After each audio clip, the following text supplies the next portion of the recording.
Wow, look at this crowd. Yeah. Ivan McDowell, good to see you. Oh, it's time. Yeah. Oh, This is sort of an information whiskey show without it being explicitly so. it's Yeah. the holiday show without it being information whiskey. Yeah. Yeah. Hey, Very Mr. cool. Ballard has a new video up. I haven't seen it yet, but He's got 2 new I saw videos. that. Oh, does Yeah. he? Yes. There's 2 newer than the gift one. Yes. Okay. Yeah. Yeah, I'm behind. He's got a great one about flying over open water and Flying at night. Flying at night. Nate's been This addressing new job has you too occupied, man. You're like behind on your YouTube videos. Oh, I You're so probably am. behind on your podcast. I mean, It's what happens when your like job gets in the way of flying and podcasting. Yeah, yeah. Welcome to my world. I know. It's such a distraction. But you'll Excuse work me, new it out. company. I can't. I can't.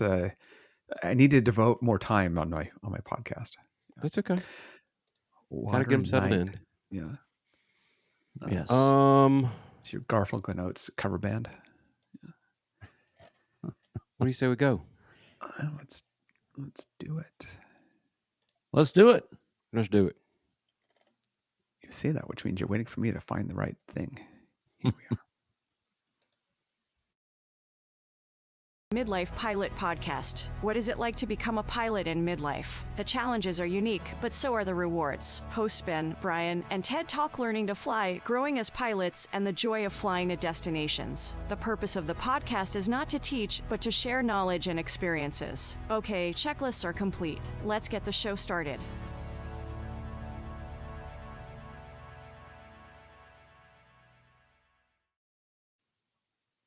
Hello there, and welcome to episode 104 of the Midlife Pilot Podcast. My name is Ben. I am a instrument-rated, commercial certified. I'm certified in a lot of different areas other than aviation, but I do have my commercial certificate. I'm based in Atlanta, fly a 182 called the Beast. We're glad you're here on the Midlife Pilot Podcast, where we share the experiences and challenges of flying in midlife. Whether you're a seasoned pilot, training for a rating, or just thinking about getting started in aviation, we like to think of this podcast as your aviation companion and your weekly dose of aviation inspiration. Joining me tonight, as always, I am glad to have my friends with me, starting off under the super bachelorette, the super Charlie of the Bachelorette. Man, I can always struggle with that one, but the Bachelorette Super Charlie, also known as Nashville, living on Music Row, flying his Cherokee 180 named Lucy. It's our pilot named Brian. Hello, sir. In the blue corner. Yeah. Hey, don't worry, Ben. Your words will find you, and we're here for the long haul. It's gonna be an awesome episode. It is. There is this weird point, I think, in podcasting, Ben, where you actually realize, oh my gosh, people listen to this. And I try to block that out. That's not helping the matters very much, but right. But it's good to see you guys. I'm glad to be here. And it's we don't do topical things, but it is a holiday week coming up here, so that's good. That's right. Maybe the problem is maybe not enough bourbon is in the bloodstream yet, but we're going to work on that. Also joining us tonight from the West Coast, the great town of Portland, Oregon, flying a flight design CTLS we've nicknamed the Egg. It's our friend Ted. Good evening, sir, or good afternoon, as it were. Yeah. Well, it's dark out, so it's evening here too. Okay. Yeah. You can't decide if you are certificated or licensed or what. Every time you get to that in the intro, you're always trying to decide. No, it's not a license. Listen, we'll get feedback. It's not a license. It is a certificate. So that I do try to stick with certificated or a commercial certificate. What if you just said, my name is Ben, I am a pilot, and I have some ratings? That if I drink enough prior to the next episode, that's probably how it'll come out. I have an assortment of ratings. And actually, you know what? That's probably for the better for everybody. A potpourri. A potpourri. This is episode 104. We're going to be talking about vetting co-pilots and passengers and landlords and whatever else comes up to our mind. But wanted to catch up with you guys to see what kind of flying y'all have been doing, if any. Ted, I know it's starting to get towards the ugly season weather-wise for you guys. Is it still flyable weather up there? Yeah, in the last week we had uh, what they called a bomb cyclone and two atmospheric rivers. And what happens is all the humidity from Hawaii basically makes this river straight from Hawaii to um, the West Coast, California, all the way up to Washington. And so it happens a couple times a year, and it just like dumps a whole bunch of rain over here. So I they're thought it calling was for it just to like be a amazingly bad, and it was here at least. It wasn't terrible, but a lot of people without power, some flooding, that type of thing. So oh, yeah, I thought it was just a prog rock festival. yeah, atmospheric river, yeah, And bomb cyclone. yeah, I hope yeah. they play Bomb their early Cyclone's stuff. opening. Yeah, Yeah. yes, yes, yeah. I mean, So their anyway, earlier stuff was a little more math rock, but I like that stuff. um, so I did a ton of flying last week, but I actually did get up yesterday and did some pattern work for about an hour. It was in the rain the whole time, which is uh, weird because you tend to associate rain with not VFR weather, and ceilings were high enough, and I was just doing pattern work anyway, so I had a good time, and the winds were pretty gnarly, which I was looking forward to. Well, it's actually good And practice to be having a feel for a wet surface, and yeah, being a little bit more gentle with things that you're doing with your feet. So yeah. so that's good. That's really good. I did some pattern work as well. Did some night currency. Ben, did you do yours, by the way? I did. You did. So we did probably say. Did you do it Saturday night? No, I actually did it last night. I Okay. actually had. Uh, Go ahead. I want to hear about how yours went first. Well, it's just funny because just this time of year is just so hilarious, right? It's like did night currency and put the plane all, secured the plane and then got home. And it was like 6:45 or whatever. It was so strange. It was still, before dinner time kind of thing. But it was great. My night currency had just expired by a couple of days, and so I wanted to take advantage of the plane being down here.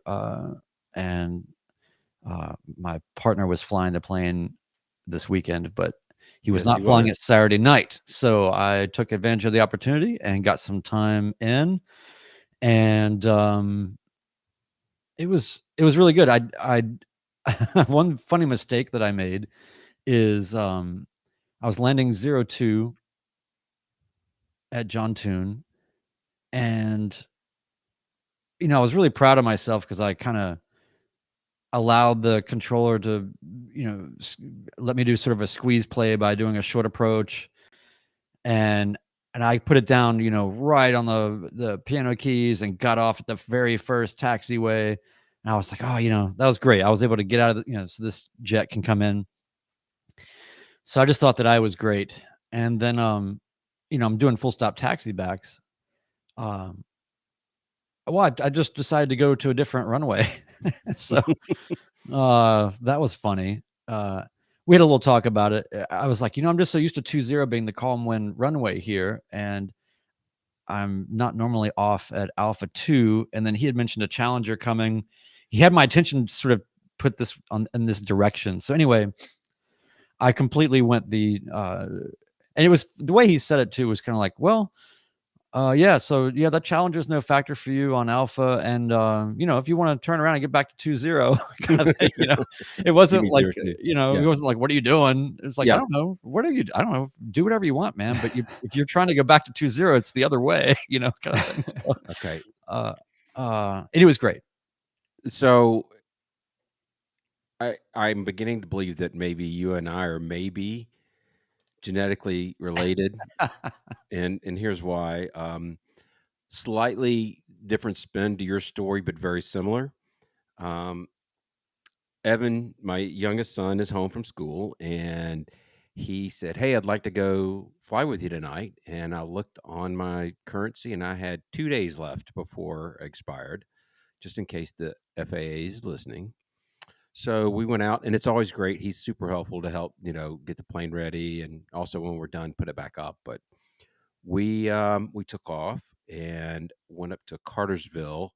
They've got I've got a picture of it. I'll send it to you guys, but or we'll maybe put a link in the show notes. But it's like super intense LED lights, and they're brand new. There's no lights out, and it's just a lighting system that for an airport out in the middle of nowhere sure is really nice. And so we went and landed there, taxied back, took off, and went to PDK.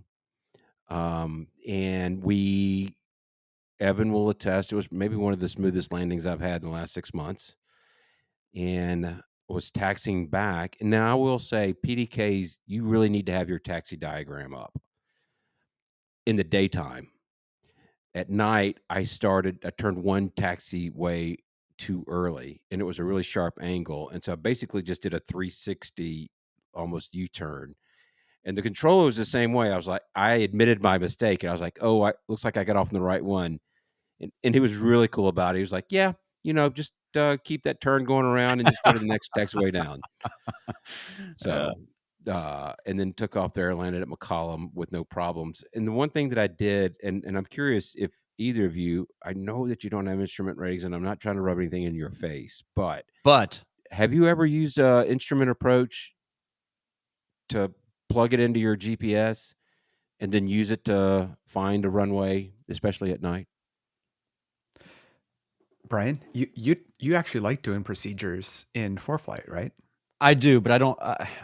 I definitely am not as good on the buttonology of the 530 as I'd like to be. And it's actually a struggle I'm having right now because the emulator for it will not run on my computer because it requires a 32-bit OS, which I do not have. So it's always fun when you're trying to learn something and it's so antiquated that you can't learn it unless you're just actually your computer's too powerful for it. It needs a slower computer. It's crazy how old that stuff is now. Yeah, it is. Well, the reason I bring it up is because when we had a very difficult time actually spotting the runway at PDK because it is in the middle of the city. The tower beacon we picked out from a long way away, but it's not on top of the tower, which always throws me off. I know that it's not, but my brain will not change gears, and it still thinks it's on top of the tower. Yeah. And as we were taxiing back after we landed, I was like, you know what? I should have put an approach in. I could have just phoned the Needles. And I did that going into McCollum. And I still have a hard time finding McCollum because it's also in a very large industrial complex. And there's a lot of street lights and everything. So it's not easy to spot. And actually was very helpful in getting me lined up with the runway early. So a tip for you out there. I'm not an instructor. I am not a CFI at all, but if you know how to load an approach and you're flying at night, it's a good way to find the runway. You don't even play one on TV as CFI. Yeah. Well, I'm a big fan of just VFR procedures for pattern entries and all that in ForeFlight. I mean, it's just, there's so many times where it's like, well, like, when my wife or whoever I'm flying with, they'll be like, do you see the airport? I'm like, I mean, I theoretically understand when it will reveal itself. And I'm confident in the sanctity of my present location relative to the otherness of things. We all agree on this fiction that you can say airport in sight instead of cancel VFR flight following, and that's really what they want to hear. Whether it's in sight or not, it's I mean it's debatable. What is I used to put in the final approach fix at Hillsborough quite a bit, and I'd run that. There's two things about that. The one was it meant that you were in the way of someone else because you're on a nice 4-mile final and going slow. So they'd much rather have you off to the side. And then the second is, since I've moved airports over to Troutdale, Tango Delta, there is terrain, and it's lined up with the Charlie airport, and it's underneath it. So the pattern entry tends to be kind of a 45 direct to the uh, off to the side, and rather than being lined up with it for a long ways. So I've had to be uh, a lot more careful about uh, how I enter the pattern because of that. Yeah. Well, hey, so congratulations. Everybody got some flying done. It's good. Yep. And I think I'll be getting some more done this week. Get a little nose strut to pump up again. I gotta replace those seals. But Cherokee life, baby. And you got a video out, Brian. Yes, you do. Oh, I did put a video out. Yeah. I've done a few recently. I made one of my visit to Rome, Georgia to hang out with Ben and his son. And then just recently, I think yesterday or day before, I posted a video that is a bit of a rumination on what it is to hit 600 hours and what that has meant to me. And it's it's a nail biter all the way to the end. You got to watch the whole thing. It's devastatingly riddled with tension and resolve, and it's a masterpiece of plot and character development. It's actually none of those things, but it is a video that I made, and it was kind of fun to go back. There's so much footage that I have that I wanted to include so many more things, but I just thought this is not. It's interesting to have a bulk of material so thick that just so much coverage, because I've deliberately not filmed so much of my flying, and still to be sitting on so much footage. It was just kind of fun to kind of quickly go back through and pull some things. But I enjoyed making that and thinking about it, and on to the next. I enjoyed them both. You should get some decent views on the one for Rome, because I did send the link down to Noah, and I think he was going to show it to all of the people in the car club and the rec racing club down there. So okay, well, that's going to be a huge boost. That's going to be like 7 more views, which is really like a 300% I didn't want to take it down that road, but yeah, I mean, that should double your viewage. I mean, I did though, and to me, the 600-hour one is the classic Brian Siskin jam. Yeah. and why I love your videos so much, because I think there's a great number of us out there that kind of go through the same ruminations, and for somebody to verbalize it and put it on film and back it up with great footage and great editing, it's awesome. I appreciate that. Well, it just had me I don't know, for those that are into, I don't know, like sort of Haskalah mid-century German Jewish mysticism and philosophy, if you just want to feel like getting weird, Sure. I mean, that's most of us, right? Yeah. Yeah. I mean, like, what do you do on your Saturday?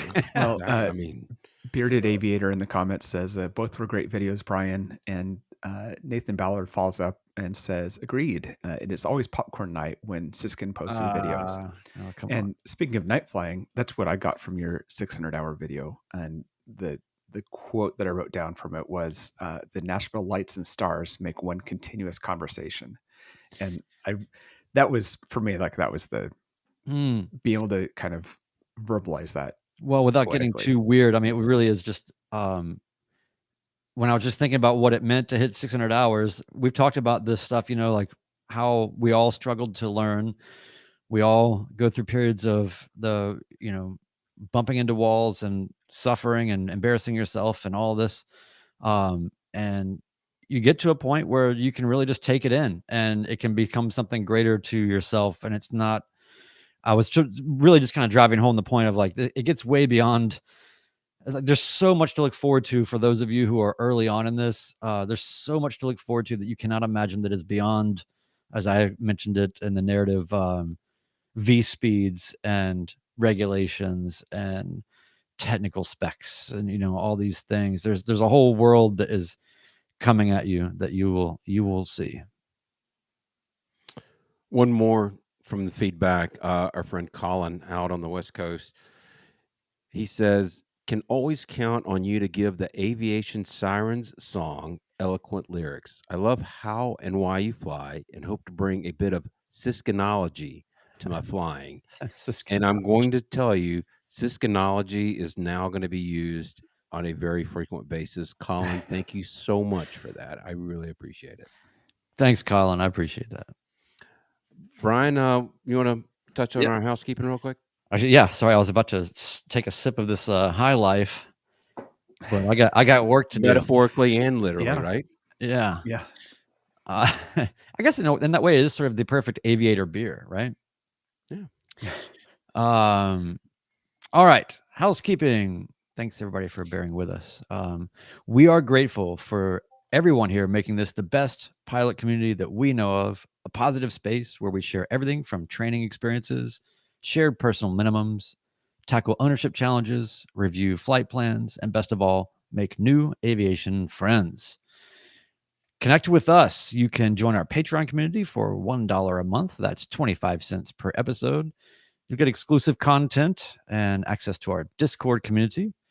10% of the not proceeds. I always say 10% of the proceeds, but it's really, there's no proceeds here. It's 10% of the entirety of whatever we're getting donations on Patreon. Those 10% supports the Freedom Aviation Network's anti-human trafficking efforts. Watch us live on YouTube. If those who are in the chat right now are definitely doing that, thank you. Mondays, 8 p.m. Eastern. Share your stories and insults and comedy or whatever else you got. Videos of puppet shows, whatever. Midlife Pilot Podcast at gmail.com. We read every message and you might hear yourself on the show. So for everything Midlife Pilot Podcast, community, feedback, merch, and more, visit midlifepilotpodcast.com. Do it. Great. Awesome. Thank you very Thanks much for that. Ted, we got a little bit of community spotlight to hit up on. Actually, we've got some Patreon supporters I want to talk about Patreon first. supporters too. Yeah. Can't forget those guys. We've got 3 new supporters that I want to thank. At the Landomatic level, we've got Dominic L., who has flown with me. And let's see, we flew to Crater Lake. And so it's nice to see Dominic in there. At the Hershey Bar level, we have Richard K. and Mark R. Yeah. Mark R., who we're talking about. I think Marks must live in North Carolina. That's our new role. So want to thank our new supporters. And you've got a feedback you want to read for us? Who's doing that? Ben. Oh, yeah. Great. Yeah. We the feedback or we're going to do the... Let's read the review first. Yeah. Sorry. Yeah. Ted, you want to take it or you want me to take it? Oh, yeah, I'll take that. So we've got sorry, I was kind of in my brain sticking all those together. We've got a new podcast review, and I don't know who wrote it, but the title was Outstanding Podcast and Community. Text was, the guys at Midlife Pilot have created a great podcasting community for all of us midlife aviators. Their episodes and topics are relevant, engaging, and entertaining.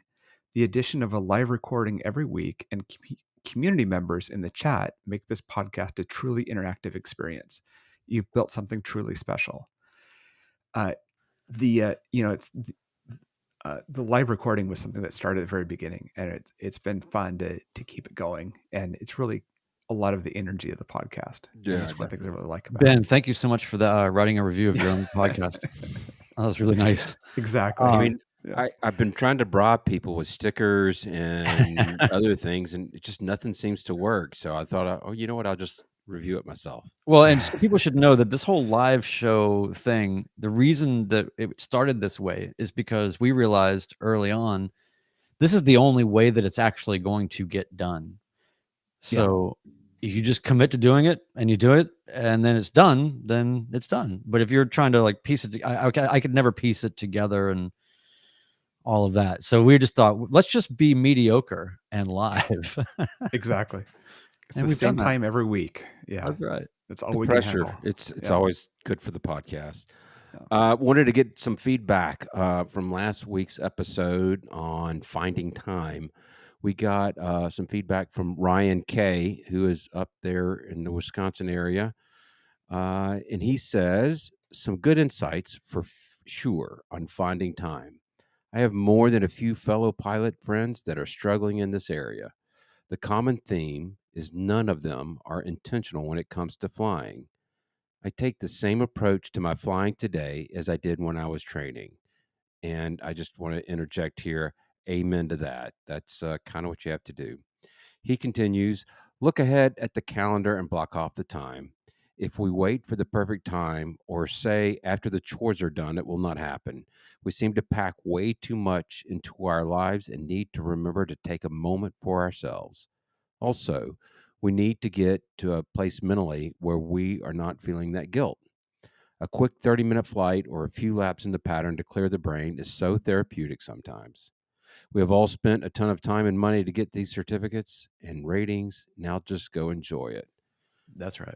Very well said, sir. Thank you for sending that in. Air therapy, it's real. And yeah. Who wants to take, Ted, you want to take that next one from Alex? Yeah, I'll take the next one. So Alex JF also left a comment about finding time to fly and had a great suggestion about that. Said, oh, one other thought on finding time to fly. I'm an assistant maintenance chief on one of my club's planes, which means I'm expected to do what's basically an extended pre-flight on it once every other week. I try to line that up with flyable weather and do a few laps in the pattern with it when I'm done. Having that extra reason to get to the airport on a regular basis is huge.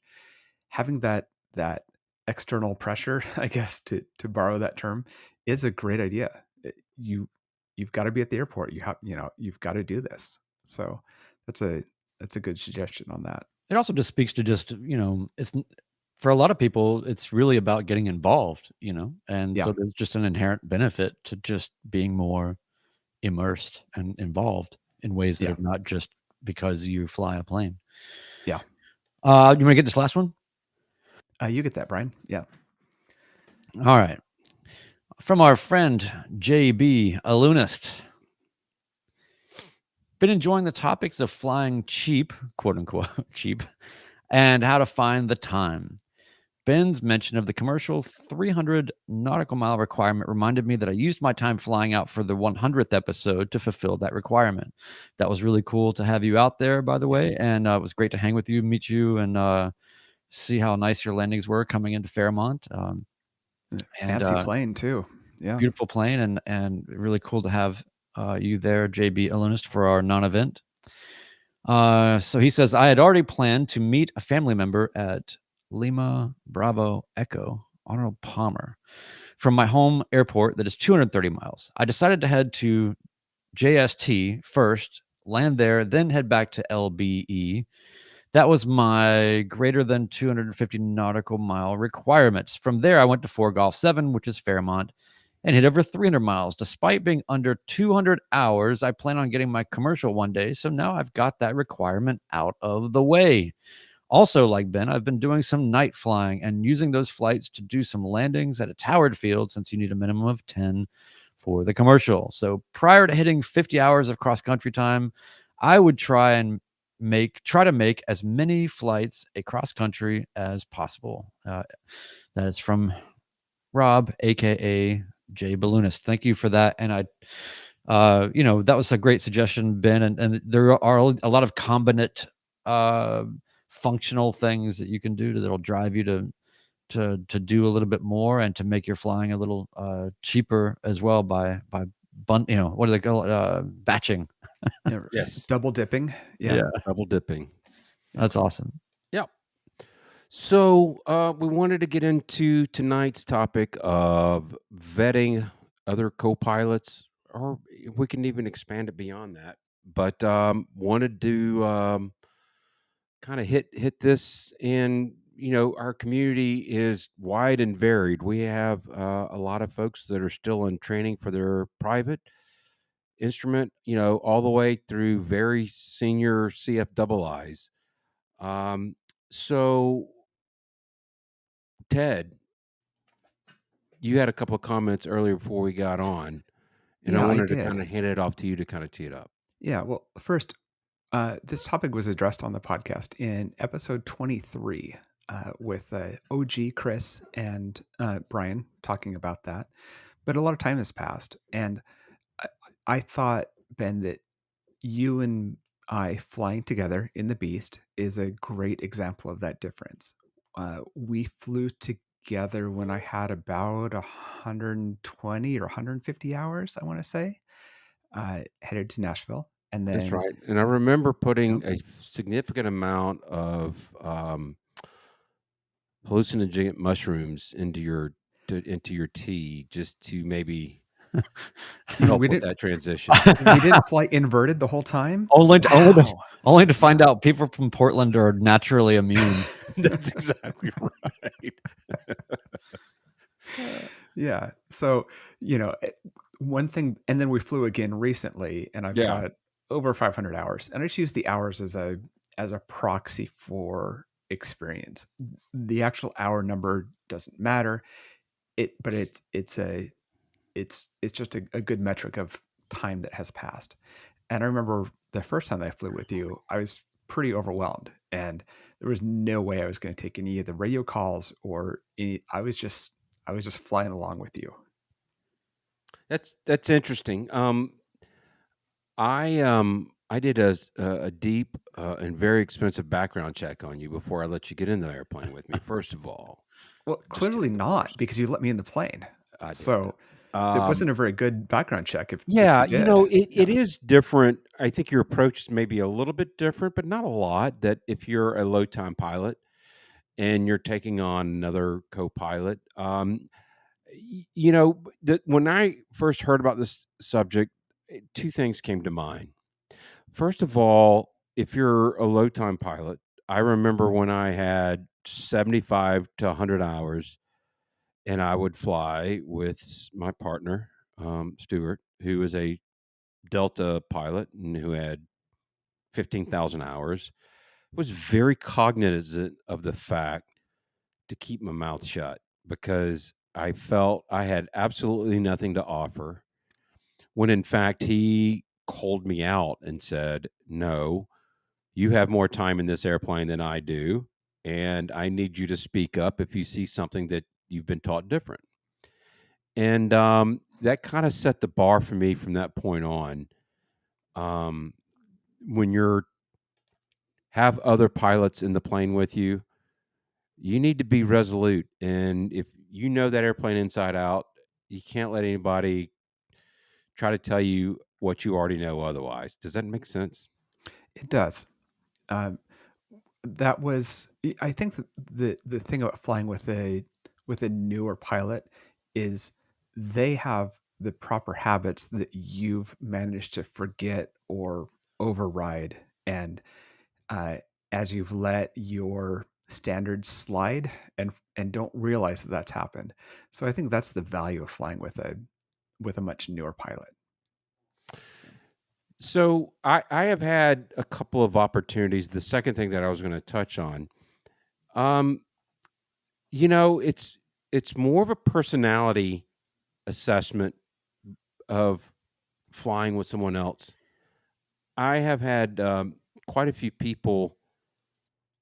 I shouldn't say quite a few people throughout my travels, especially through South Georgia. I have friends that or people that I work with who will say, "Yeah, I had my certificate, and I haven't flown in 15 years or whatever," but they carry on the conversation like they're they've been flying Citation jets for all their life, and there's some kind of bravado that's kind of built into what they're talking about, and that's a bit of a red flag for me. I really don't. I will find an excuse not to fly with folks like that. On the Are other you hand, saying there's that going to be they people. Oh, go ahead. Sorry. are you saying that they look at GA as being like the toy of flying?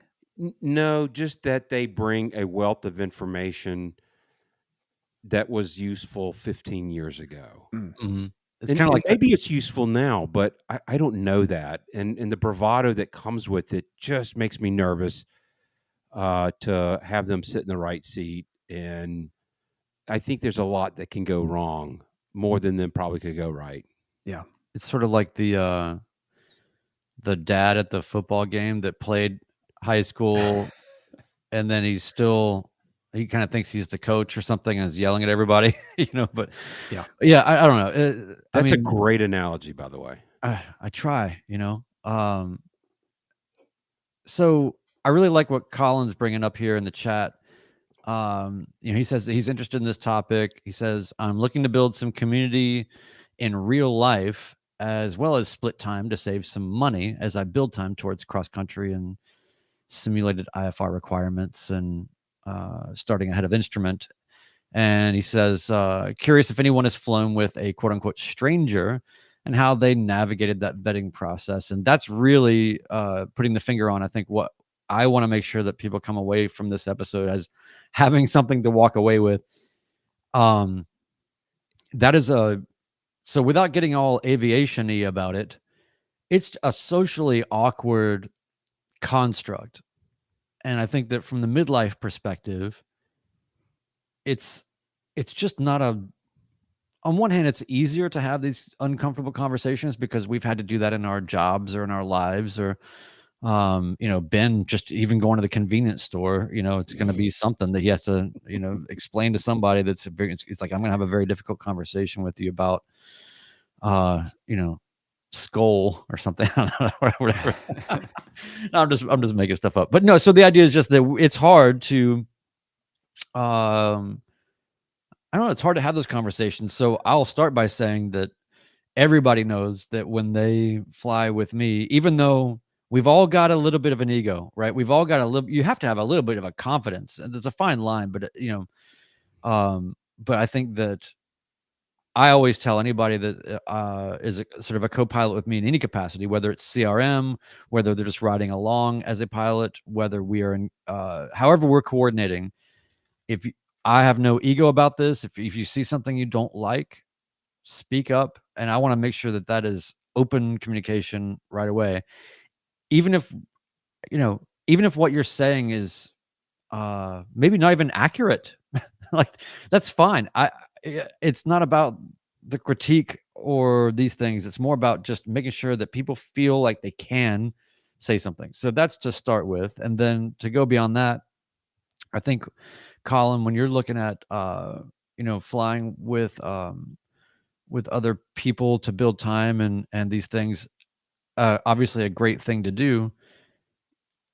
There's a myriad of things in the same way that, I don't know, if you encounter someone on the street and it's 1 a.m. and you're downtown New York City and somebody walks up to you and you're like, I'm going to be reading really quickly a lot of different cues from this person about what their vibe is and rely on your instincts about people, in the initial offing. And I would say, just generally speaking, have a sense of their recency and currency, which is speaking to what Ben was talking about, not fake currency, but real currency, and get a sense of, ask them questions about things that will elicit responses around their ideology, around safety or unique practices maybe that they have, anything about their experience that would be anything safety related. Just get them to talk about anything safety related. You'll get a quick idea of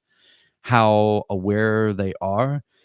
And then just real quick, I want to throw in one more thing, which is to say that you don't have to fly with anybody, and you can the engine can be fired up and you can see enough things going on in the pre-flight or in the startup or the way that they're doing their run up, just like we can abort every takeoff and we never have to fly. You should definitely just always keep that in your head, that at any point you can say, I would like to get off of this ride, and to trust your instincts. Yeah. So I agree with everything you've said. Let's keep in, I mean, we're midlifers. We have experience in meeting people and reading texts and reading different things. I wanted to give a great example. We have a friend of the show, Barry M., who's up in Tedland, up on the West Coast up there. New owner of Checkmate, by the way. Checkmate Checklist. But he came down here earlier this year, Now, we have had several different conversations via text and also via the Discord, DM. He flies a Cessna 182. I have never met this guy in my life, but you can get a sense of how somebody is in conversations with them via email or text or whatever other method. And I literally remember telling Terry as I was leaving the house. She says, "Where you? What are you? Where are you going? You going flying?" I go, "Yeah, I'm going to go fly with a stranger that I met on the internet." And it was true. Yeah. But he was fantastic. He, offered to help. Did not, did not talk during takeoff or during landing, and it was an awesome experience. But I could read the room, so to speak. I could glean things from conversations that we've had that said, "Yeah, this guy seems to be at least as normal as me," and you go from there. Ted, I know we've gotten some really good chatting in the live stream here. You want to hit on a couple of those? I mean, I've Yeah, been reading them, and I want to read all of them, but yeah. there are some really good ones in there. Yeah, it's absolutely blowing up. First, I've got to shout out our friends over at Flying Midwest. Jim's comment there when we were talking about background checks was a detailed background check is important. That's why I haven't flown with Badger. He hasn't flown with his own co-host, our friend Badger, Badger pilot. Uh, uh, Nathan Ballard was talking about checking out club members, and he said there's a lot of bad or unsafe habits out there. Don't be afraid to speak up. If someone gets miffed that you mention something, then oh well, safety first. And that was that whole kind of early vibes thing was talked about a few times. Richard Kemp said, "Attitude toward planning and pre-flight is telling. You can figure out some people before you ever take off." Michael, who has flown with us, said, "I met some strangers online. They claimed to be quote unquote pilots. Flew across the country to meet them in real life. Then hopped into Ben's, then Brian's plane. Now that's trust." Well, that says something about you, I think. But yeah, and when we were talking about flying with professional pilots, Nathan Ballard said, 99% of the airline pilots I fly in little airplanes with really want you to speak up. That's how they fly at work every day. CRM, teamwork, backing each other up. That's what you did with me, Ben, when we flew together this most recent time, was take advantage of having a co-pilot, having a pilot sitting next to you, and have them make sure that you're following the checklist. When you have a passenger there, even one who's enthusiastic about flying, you're still being a host. And there's that advantage of and Brian, that's what you do as well with having your co-pilot point out things that you're doing wrong and saying that you have no ego up front. I think those are great ways to take advantage of that second pilot, not just looking for any red flags about them, but using it to make the flying better.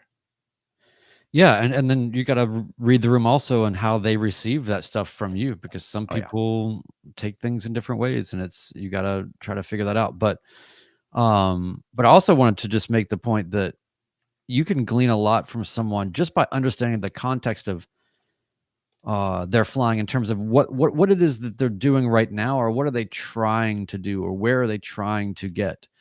I see a combination of people that have, on a certain level, just, it doesn't mean that everybody has to be in this wild pursuit of ratings and time building or whatever, all these things. But you want to just, I don't know, you want to see that people have a hunger to do more or to learn more, and you just want to look for signs that are not I don't know, you just want to look for indications that they aren't just completely comfortable where they are. You want to see people that are, they can be completely confident as a pilot in the way that they are now, at the stage where they are now, but they also should be ready to, or they should also be, it should just be clear that they are trying to move to something new, or they're trying to learn something more. When you hear people say, Ben, you've got more hours than me and Ted combined probably, and it's you're a good role model in that way. You're always looking for the nuggets of knowledge or enlightenment, or just because you have an instrument rating doesn't mean you know everything about it, or whatever. Or if you do, you're very humble about it. And it's nice to see when people have a hunger to progress. Yeah. Oh, we lost a Ben. He's Oh, What? No, it was me this time. Oh, It was nice. not the mic's problem. It was the user's problem. I'm ID10T. gonna blame it error. on Basil Hayden. yes. No, what I was saying is there's it. We know how to assess personalities. We know how to read a room, and that's kind of what the crux of all this is understanding who's getting in the plane with you. And we kind of gravitate towards people with similar personalities. We all want to learn or continue to absorb what information we can whenever we can. And I think we attract people like that with us. And so it's kind of an easy transition when you talk with somebody. You feel the same way that they just want to absorb whatever they can. And that's going to be a successful outcome of having them as a co-pilot. It'll be an enjoyable session for you both. And when you have somebody that has a personality conflict that's a lot more machismo and bravado, I detest that personality trait, and I try to stay away from it. And I will be nice to them, and if I run into them at a social mixer or whatever, that's great to meet you, but you're never getting in the plane with me again. Yeah. Yeah. You're You on hear that, mute now, Ted? Brian. You hear that, Ted? No wonder I haven't gotten in a plane again. Yeah. Oh, man. That's why you haven't gotten in Brian's plane Now, yet, 'cause now I understand. Yeah. No, I wanted to pick up a comment that Peter Tarantelli left earlier. Our friend Peter. our friend Peter. He was saying, "Does the phrase 'let's take a look at your paperwork' come up?" And that's true. Have you ever looked at someone else's license to see if they're actually a pilot? No, but next time I see Nathan Ballard, that's going to be the first thing I say to him. Absolutely. You're going to do a ramp check on him. He's going to get ramp checked like nobody's business. It's like he's gonna be like, "Hey, since when is a wedgie part of a ramp check?"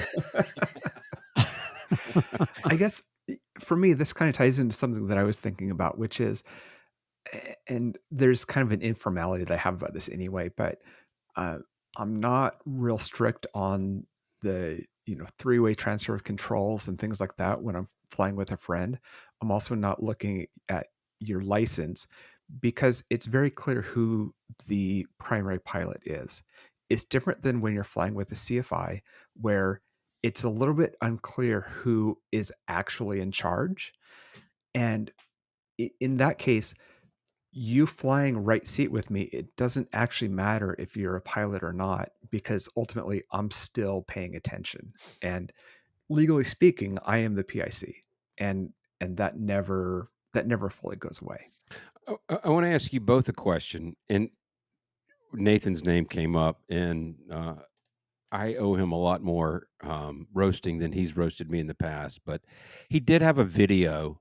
It's been a couple of months ago, but he talked about, and it was kind of geared toward other CFIs, but that when you have a student that locks up, right, that locks up on the Yeah. controls. My question to you guys is, have you ever had a passenger and you thought, if things kind of got sideways, could I take him or her? Well, I know what my instructor told me to do, or what he threatened me with, if I did that, and so I just keep that in mind. I don't tell people that I will karate chop them in the throat or whatever, And people, CFIs have different points of view about this whole thing, but I'm not a CFI, so I can. Well, I think more to the point of my question is do you ever look at somebody and think, oh my God, they're going to get in the right seat and freak out? No. So, okay. I especially get concerned about that with pilots. And that's where the CRM piece is so important. And one of the things that I have told many pilots that I have flown with, that I've said, if this engine, like if we have an engine failure on takeoff, these are, it is my controls, and I'm going to be pushing the nose down in a way to sort of, whether it's an experienced pilot or not, or a passenger or whatever, I'm priming them to understand that my response is going to be the opposite to what most human responses will think is the right thing, which might prompt them in turn to want to overpower me in a panic situation. And so I'm telling them beforehand, when I'm giving them a sort of an emergency brief about kind of what's going to happen here. It's not just, well, if we lose power, and we're above this altitude, then we'll turn back or whatever. It's like, no, here's what's actually going to happen is my job. I've gone out of my way to say my job will be to put the nose down to keep the plane flying. And so don't be caught off guard by that, because it seems like I should be doing something different. Yeah, really sets an expectation there. I had one passenger, a friend of mine who's flown with me several times, including since that. We were coming into land, and he just stomped hard on the right rudder. And he wasn't a pilot; he's just a passenger in a 2-passenger plane. Though every seat is has full controls, and that was very much a surprise, especially because I don't think that he realized it at the time. What was happening. Oh no, So, I've had passengers that are pilots where they've gotten in the plane, and I've said to them, because I know that they're used to flying Cessnas and with bungees, and when you're in a Cherokee, it ain't like that. And I know, I told the pilot beforehand, I said, don't, while we're sitting here stopped, right, and we haven't started up the plane yet, and when I'm checking flight controls, please do not step really hard on the rudders, because that's bad. Yeah. In a Cherokee. And even when telling someone that, they just start stomping the pedals. It's just a habit. Pilots have their own motor, muscle memory sort of habits. And even though they're in the right seat, they're often going to do things that are their habits from the left seat in a different airplane. Absolutely. Without even thinking about it. So you got to, and even when you're anticipating these things, this guy's going to get in the plane, and I guarantee you he's going to start kicking my rudders around, and like that they've got a bungee, and they don't, and it's going to not be good for the airplane. Telling them, and then they still do it. It's like, you're there's really no, I guess that's the point of there, is just to say that you are going to be up against people's conditioning and all of that. And so you want people to be aware of those things. But even when you vet and you're flying with totally quality pilots, and everybody's communicating well, and you're even saying, hey, you might feel like you want to do this when you get in this plane, please don't do that. They'll still do it sometimes. Like, there's no perfect way to run the game. To be clear, when you talk about the problem with that, what you're saying is in a Cessna with the bungee linkage, you can stomp on the rudder, not cause any damage. In your Piper, if you do that, you could bend some linkage. Okay. Correct. Because both have steerable wheels. It's just a difference on one's spongy and one ain't. Yeah. Want to call out Nathan Ballard. He states in the comments, it's a great point, Ben. I would say most private commercial sport pilots likely don't think about someone locking on the controls. So don't let your passenger take off or land or get near the controls. So yeah, it's because of this podcast, it's really made me think, or this particular episode, I think I do an evaluation of everybody that gets in my plane subconsciously. If somebody approaches me and says, hey, I really want to go flying with you, and I don't think that they have I think they have a personality that I think could be dangerous, I'll just you know what? Yeah, we'll get up sometime, or kind of kick the can down the road. But I think it's another good point. It's why you always see when they say they've got 8,000 simulator hours. Yeah. Right. Yeah. Well, that's right. Ben, I'm fine sitting in the back seat of your plane. It's more comfortable anyway, so it's fine. Yes, that's right. Yes. I would much rather have Katie in the front seat with me. I trust her a lot more than I trust you. Yeah. I'm going to pick up 2 comments here. The first is from Richard K, who said, "My first ever passenger announced at 100 feet off the ground on takeoff that he was terrified of heights. Delightful." Yeah, I've got the video of my partner being in the plane trying to find something to grab onto as we were taking off, and then as we made our first turn and our second turn and all that. And there's no good handles. There's just big windows in the plane. And the other one is Barry, Mr. Checkmate. He said, "What's the adage? Nothing more dangerous than an airplane full of indecisive pilots." What was the flight with you, Brian, and 2 other pilots fiddling with your autopilot? That was me and Adam V. Yeah. When you just Oh yeah, yeah. we were. I was in the back seat on that one. I remember you and Adam were. I was just a witness to the craziness. I do want to follow up Barry's with Richard K. followed up his comment. So Barry said, "Nothing more dangerous than an airplane full of indecisive pilots."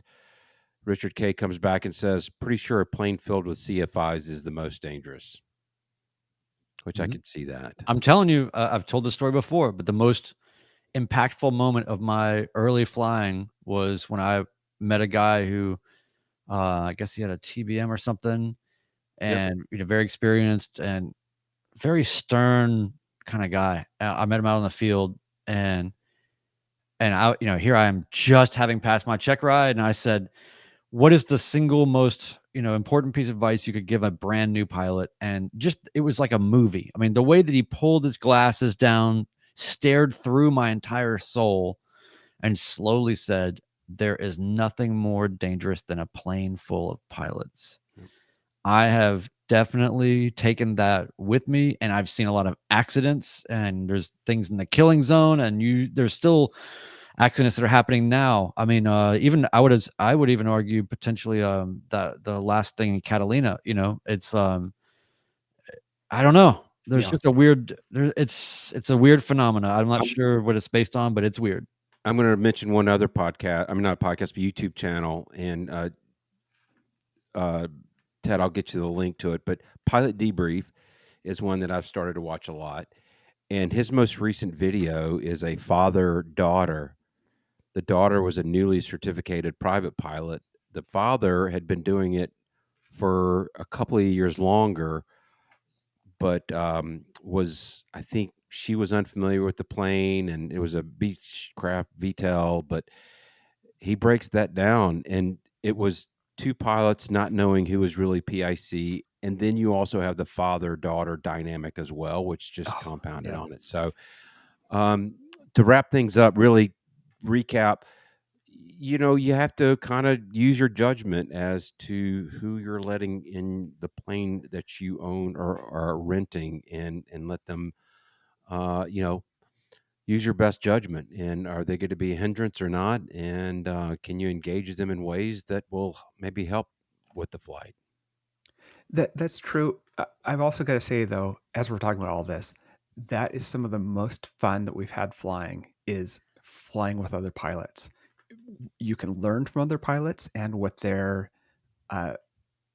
technique is that's different than yours. Oh yeah. And you can also have fun doing it, because these are people that know what you're doing, and they also know the little mistakes you make and can tease you like crazy for it. But the most fun I've had is with other pilots in the plane. That's a great point. I'm going to let the Chalks comments go. I mean, I know that's just something I'm going to carry with me, but it was worth it with the camaraderie and learning, quite frankly, to your point, Ted, learning from others. People will ask me questions about why or how I fly my plane, and sometimes I don't have a good answer, and most of the times I do. But Brian asked me, "Why do you do this?" And I'm like, "I don't know. Leave me alone." Well, I just want to say that I hope that the conversation about this continues. There's been a lot of really good ideas here in the chat. Yep.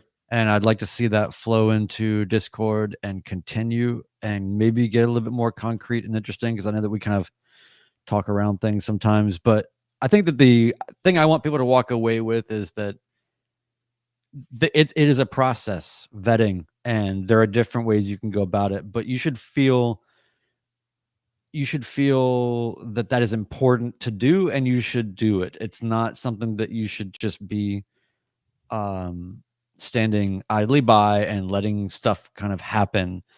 Be proactive and don't be afraid to make that a process and define it, and however though it is that best works for you. That's right. Well, we encourage everybody in the listening audience to reach out to us. You can join us live, usually on Monday nights, 8 p.m. Eastern, at youtube.com/at Midlife Pilot Podcast. Thanks to everybody in the chat. It's been a really active and really thought out questions in there, and just, yeah, it was just a really good discussion. I do want to leave us with a little bit of wit and wisdom. I found one that I felt was apropos for tonight. Don't worry about what people think. They don't do it very often. So with that, I'll say, signing off, episode 104 of the Midlife Pilot Podcast. Good night, everybody, and happy Thanksgiving.